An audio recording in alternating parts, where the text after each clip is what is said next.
ಮಹಾಭಾರತದಲ್ಲಿ ಅನೇಕ ಪಾತ್ರಗಳು ತೆರೆದ ಯುದ್ಧಭೂಮಿಯಲ್ಲಿ ಹೋರಾಡುತ್ತಲೇ ಹಿನ್ನೆಲೆಯಲ್ಲಿ ಮೌನವಾಗಿ ಮಹಾನ್ ಕಾರ್ಯನಿರ್ವಹಿಸುತ್ತವೆ. ಅವರು ಸದಾ ಶಸ್ತ್ರ ಹಿಡಿದು ಯುದ್ಧ ಮಾಡುವವರಾಗಿರಲಿಲ್ಲ.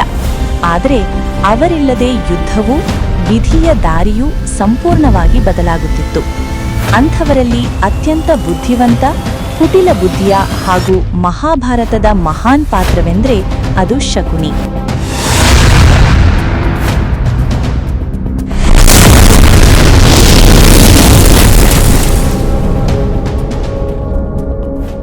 ಶಕುನಿ ದುಷ್ಟನಾಗಿ ಜನಿಸಲಿಲ್ಲ. ಅವನು ಗಾಂಧಾರದ ರಾಜಕುಮಾರನಾಗಿ ಜನಿಸಿದವನು. ಗೌರವ, ತಂತ್ರಜ್ಞಾನ ಮತ್ತು ತೀಕ್ಷ್ಣ ಬುದ್ಧಿಯೊಂದಿಗೆ ಬೆಳೆದ ಶಕುನಿಯ ಜೀವನ ಅವನ ಸಹೋದರಿ ಗಾಂಧಾರಿಯನ್ನು ಪ್ರೇಮಕ್ಕಾಗಿ ಅಲ್ಲ, ರಾಜಕೀಯ ಬಲಿಗಾಗಿ ಹಸ್ತಿನಾಪುರಕ್ಕೆ ವಿವಾಹ ಮಾಡಿಸಿದ ದಿನದಿಂದಲೇ ಬದಲಾಗಿದೆ. ರಾಜಭವನದ ಸಂಭ್ರಮದ ಹಿಂದೆ ಭೀಕರ ವಂಚನೆ ಮರೆಮಾಚಿಕೊಂಡಿತ್ತು. ಗಾಂಧಾರವನ್ನು ಅವಮಾನಿಸಲಾಯಿತು, ಅದರ ಗೌರವವನ್ನು ತುಳಿಯಲಾಯಿತು ಮತ್ತು ರಾಜಕುಟುಂಬವನ್ನು ಬಂಧಿಸಲಾಯಿತು. ಶಕುನಿ ಅಸಹಾಯನಾಗಿ ನೋಡುತ್ತಿದ್ದನು. ಅವನ ತಂದೆ ಮತ್ತು ಸಹೋದರರನ್ನು ಕಾರಾಗೃಹದಲ್ಲಿ ಬಂಧಿಸಿ ಅವರು ಮಾಡದ ಅಪರಾಧಕ್ಕೆ ನಿಧಾನವಾಗಿ ಹಸಿವಿನಿಂದ ಸಾಯಿಸಲಾಯಿತು. ಆ ಕತ್ತಲೆಯ ಕಾರಾಗೃಹದಲ್ಲಿ ಒಂದು ಭಯಾನಕ ನಿರ್ಧಾರ ಕೈಗೊಳ್ಳಲಾಯಿತು. ಒಬ್ಬನೂ ಬದುಕಬೇಕು, ಬದುಕಲು ಅಲ್ಲ, ಪ್ರತೀಕಾರ ತೀರಿಸಲು. ಶಕುನಿಗೆ ಮಾತ್ರ ಆಹಾರ ನೀಡಲಾಯಿತು. ಅವನ ಸಂಪೂರ್ಣ ಕುಟುಂಬ ತನ್ನ ಜೀವ ತ್ಯಾಗ ಮಾಡಿ ಅವನನ್ನು ಪ್ರತೀಕಾರದ ಸಾಧನವಾಗಿಸಿತು. ಕಾರಾಗೃಹದಿಂದ ಹೊರಬಂದಾಗ ಶಕುನಿ ರಾಜಕುಮಾರನಾಗಿರಲಿಲ್ಲ.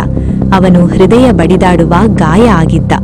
ಅವನ ತಂದೆಯ ಕೊನೆಯ ಕಾಣಿಕೆ, ಎಲುಬಿನಿಂದ ಮಾಡಿದ ಪಾಶೆಗಳು ಒಂದು ಭಯಾನಕ ಸತ್ಯವನ್ನು ಸೂಚಿಸುತ್ತಿದ್ದವು. ಯುದ್ಧಗಳನ್ನು ಶಸ್ತ್ರಗಳಿಂದಲೇ ಮಾಡಬೇಕೆಂದಿಲ್ಲ. ಕುರುವಂಶವನ್ನು ಬಲದಿಂದ ನಾಶ ಮಾಡಲು ಸಾಧ್ಯವಿಲ್ಲ. ಅದು ತನ್ನದೇ ದುರ್ಬಲತೆಯಿಂದಲೇ ಕುಸಿಯುತ್ತದೆ ಎಂದು ಶಕುನಿ ಅರಿತುಕೊಂಡ. ಆದ್ದರಿಂದ ಅವನು ಹಸ್ತಿನಾಪುರಕ್ಕೆ ಶತ್ರುವಾಗಿ ಅಲ್ಲ, ಕೌರವರ ವಿಶ್ವಾಸಪಾತ್ರ ಮಾಮನಾಗಿ ಪ್ರವೇಶಿಸಿದ. ಅವನು ಸೇನೆಗಳನ್ನು ಆಜ್ಞಾಪಿಸಲಿಲ್ಲ, ಧ್ವನಿಯನ್ನು ಎತ್ತಲಿಲ್ಲ, ತನ್ನ ದ್ವೇಷವನ್ನು ಬಹಿರಂಗಪಡಿಸಲಿಲ್ಲ. ಬದಲಾಗಿ ಅವನು ಮನಸ್ಸುಗಳಲ್ಲಿ ಗುಸುಗುಸು ಮಾತು ಬಿತ್ತಿದ. ದುರ್ಯೋಧನನ ಅಸೂಯೆಯನ್ನು ಹೆಚ್ಚಿಸಿದ, ಧೃತರಾಷ್ಟ್ರನ ಕುರುಡು ಮಮತೆಯನ್ನು ಬಲಪಡಿಸಿದ ಮತ್ತು ಯುಧಿಷ್ಠಿರನ ಘಾತಕ ದೌರ್ಬಲ್ಯತೆಯನ್ನು, ಧರ್ಮದ ಹೆಮ್ಮೆ ಮತ್ತು ಜೂಜಿನ ಆಸಕ್ತಿಯನ್ನು ಸಹನಶೀಲವಾಗಿ ಕಾಯುತ್ತಾ ಕುಳಿತ. ಪಾಶ ಆಟ ಒಂದು ಸ್ಪರ್ಧೆಯಲ್ಲ, ಅದು ಶಕುನಿಯ ಶ್ರೇಷ್ಠ ಕೃತಿ. ಪ್ರತಿ ಎಸೆತದೊಂದಿಗೆ ಅವನು ಕೇವಲ ಆಟವನ್ನು ಗೆದ್ದಲಿಲ್ಲ, ಹಸ್ತಿನಾಪುರದ ಆತ್ಮವನ್ನೇ ಕಸಿದುಕೊಂಡ. ರಾಜ್ಯ ಕಳೆದು ಹೋಯಿತು, ಸಹೋದರರು ದಾಸರಾದರು ಮತ್ತು ರಾಜಸಭೆಯಲ್ಲಿ ಹಿರಿಯರು ಮೌನವಾಗಿರುವಾಗಲೇ ದ್ರೌಪದಿ ಅವಮಾನಕ್ಕೊಳಗಾದಳು.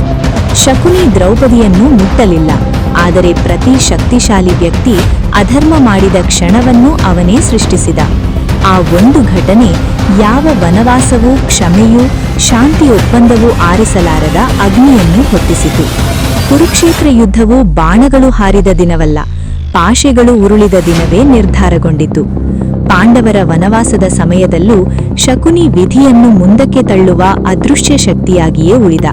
ಅವನು ಶಾಂತಿಯನ್ನು ಹಾಸ್ಯ ಮಾಡಿದ, ಕೃಷ್ಣನ ಜ್ಞಾನವನ್ನು ತಿರಸ್ಕರಿಸಿದ, ದುರ್ಯೋಧನನ ಅಹಂಕಾರವನ್ನು ಉರಿಬಿಟ್ಟ. ಕೌರವರ ಮೇಲೆ ನಂಬಿಕೆ ಇದ್ದುದರಿಂದ ಅಲ್ಲ, ಪೂರ್ಣ ವಿನಾಶವೇ ಅವನ ಗುರಿಯಾಗಿದ್ದರಿಂದ. ಗೆಲುವು ಅವನಿಗೆ ಅರ್ಥವಿಲ್ಲ, ಬದುಕು ಅವನಿಗೆ ಅಪ್ರಸುತ್ತ.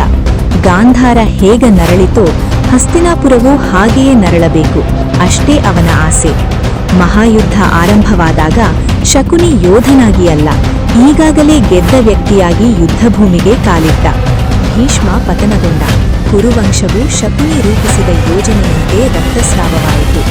ಕೊನೆಗೆ ತಮ್ಮ ವಿಧಿಯನ್ನು ವಿಷ ಮಾಡಿದ ವ್ಯಕ್ತಿಯನ್ನು ಸಂಹರಿಸುವೆನೆಂದು ಪ್ರಮಾಣ ಮಾಡಿದ ಪಾಂಡವ ಸಹದೇವನಿಂದಲೇ ಶಕುನಿ ಹತನಾಡ. ಸಾಯುವ ಕ್ಷಣದಲ್ಲಿ ಅವನ ಕಣ್ಣಲ್ಲಿ ಭಯವಿರಲಿಲ್ಲ, ಸಂತೃಪ್ತಿಯಷ್ಟೇ ಇತ್ತು. ಅವನ ಕುಟುಂಬವನ್ನು ನಾಶ ಮಾಡಿದ ಸಾಮ್ರಾಜ್ಯವೇ ಅವಶೇಷವಾಗಿತ್ತು. ಅವನ ಪ್ರತೀಕಾರ ಸಂಪೂರ್ಣವಾಯಿತು. ಆದರೆ ಮಹಾಭಾರತ ಶಕುನಿಯನ್ನು ಮಹಿಮಾಪಡಿಸುವುದಿಲ್ಲ, ಅವನ ಮೂಲಕ ಎಚ್ಚರಿಸುತ್ತದೆ. ಧರ್ಮವಿಲ್ಲದ ಬುದ್ಧಿ ಅತ್ಯಂತ ಅಪಾಯಕಾರಿ ಆಯುಧ ಮತ್ತು ಪ್ರತೀಕಾರ ಒಂದು ಬಾರಿ ಹೊರಬಂದರೆ ಅಪರಾಧಿ ಮತ್ತು ನಿರಪರಾಧಿ ಇಬ್ಬರನ್ನೂ ಸುಡುತ್ತದೆ ಎಂಬುದನ್ನು ಅವನ ಕಥೆ ಹೇಳುತ್ತದೆ. ಶಕುನಿ ಎಂದಿಗೂ ರಾಜ್ಯವನ್ನಾಳಲಿಲ್ಲ, ಕಿರೀಟ ಧರಿಸಲಿಲ್ಲ, ಯುದ್ಧವನ್ನು ಗೆದ್ದಲಿಲ್ಲ. ಆದರೂ ಇತಿಹಾಸದ ದಿಕ್ಕನ್ನೇ ಬದಲಾಯಿಸಿದ. ಶಕ್ತಿಶಾಲಿಗಳು ಎಂದರೆ ಸದಾ ಯುದ್ಧದಲ್ಲಿ ಹೋರಾಡುವವರೇ ಅಲ್ಲ, ಮೌನವಾಗಿ ವಿಧಿಯನ್ನು ವಕ್ರಗೊಳಿಸುವವರೂ ಆಗಿರುತ್ತಾರೆ ಎಂಬುದನ್ನು ಅವನು ಸಾಬೀತುಪಡಿಸಿದ. ಕೊನೆಯಲ್ಲಿ ಶಕುನಿ ಪಾಂಡವರನ್ನಾಗಲಿ ಕೌರವರನ್ನಾಗಲಿ ಸೋಲಿಸಲಿಲ್ಲ, ಶಕ್ತಿ ಮಾತ್ರವೇ ರಾಜ್ಯವನ್ನು ರಕ್ಷಿಸುತ್ತದೆ ಎಂಬ ಕಲ್ಪನೆಯನ್ನೇ ಸೋಲಿಸಿದ.